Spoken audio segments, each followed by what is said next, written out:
just put a few chargers at multi-residential unit buildings, and that really changes the equation and ability for people to adapt this technology.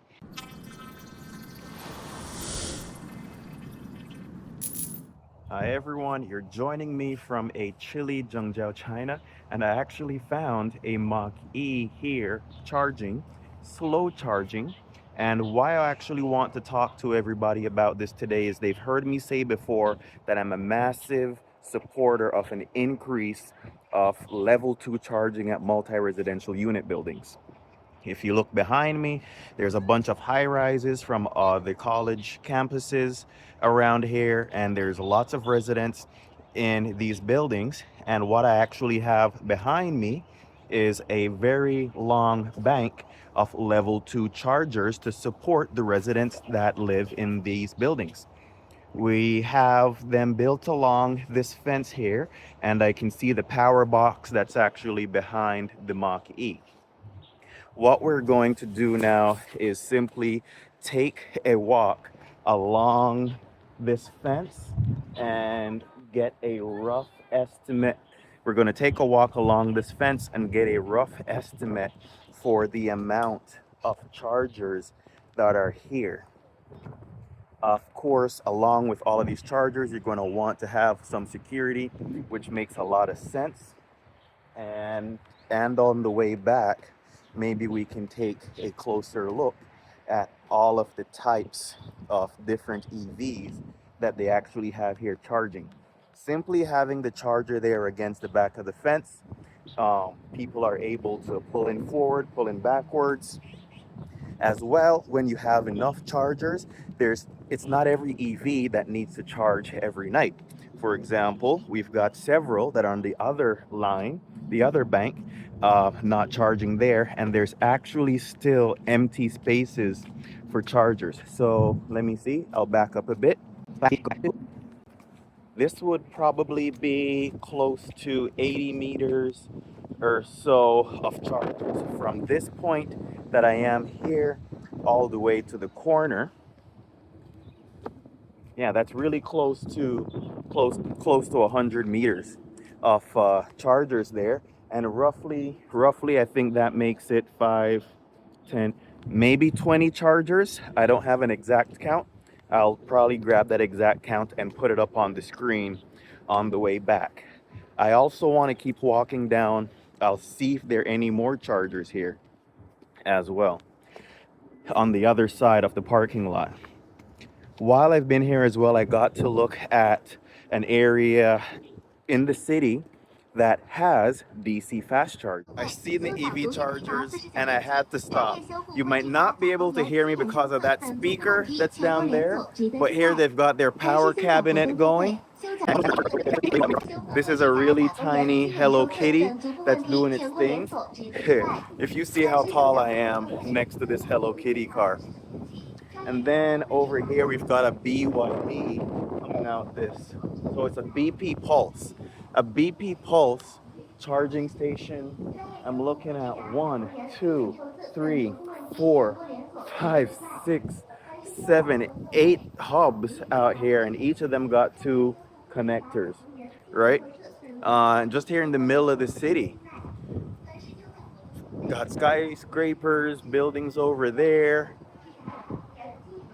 Must be a residential building, why they have all the chargers. And of course we got a mall that's right there, so it's pretty central and easy enough to come to. Half of the stalls are probably taken, and most people seem to take one stall at a time to share the power. That was near to a hotel, near to some malls, and there were plenty of stalls there as well. And one of the biggest things that I've noticed is, besides the cost of electricity actually being cheap, idle fees. The idle fees are actually not that high because there's actually enough chargers there that there's always 1 or 2 empty spaces. I could even imagine that the first 2 empty spaces that I was looking at before could be 2 charger spaces that are more expensive than the other typical spots. so that if somebody was really in an emergency situation and really needed that charge, they would go and sit at those chargers that potentially cost a bit more for a little while. Um, yeah, so that's actually one method of regulating the charge spaces and actually allowing people that need to charge to have some priority. And if you are in an emergency situation, you wouldn't sit there till your battery is full. You could probably just top up a 20% or something of the sort and get a chance to move your car to a cheaper charging space afterwards. I mean, it's actually kind of astounding that there's these many buildings around here full of residences, full of students, and people who might come here to work all day. And not every EV is always in a charging spot. I know this when I drive around with my EV. You don't always need to be charging. That little misconception there. If you need the range, you need the range. But I also think that it scares a lot of people away from the practical real experience of actually owning and driving an EV. And this is just the facts.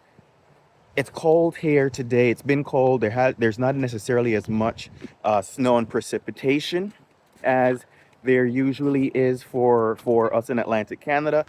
Um, but there you go. We have all of these spaces. This is actually a pretty big complex in the relationship to the number of chargers that I found here on this side.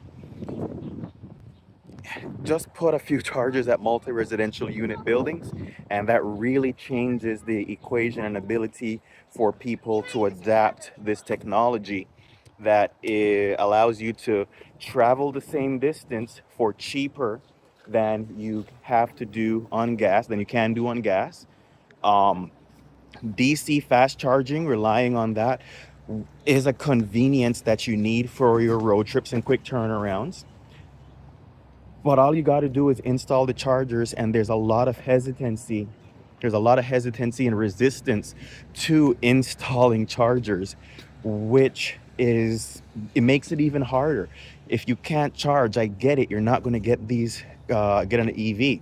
But when you have the ability to charge where you sleep a few times a week, because apparently, I mean, you look around, nobody's traveling 300 and 400 kilometers every day. You're not going to be using your full battery pack every single day. There's enough capacity in a 70 kilowatt hour battery that gets most people a few days of driving. On the flip side, as I said before, potentially there's actually been a massive conversion of electric scooters here as well. So they come with their electric scooters, they find a charging spot, ensure that they use this to scan a QR code or unlock the spot that they have their bike at, and they charge their EV bikes as well. Range matters a lot less when you have a place to charge.